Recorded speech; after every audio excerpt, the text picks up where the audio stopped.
जब सुने के होई भोजपुरी गाना बस बजे के चाही गाना।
हम ना खाए।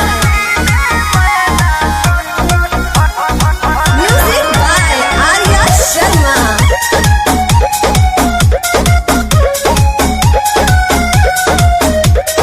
डॉक्टर से हमरा तो माना बा, बिछुआ तो खाए के खाना बा। अरे इहो बिछुए ह, खा जा। बुझाइए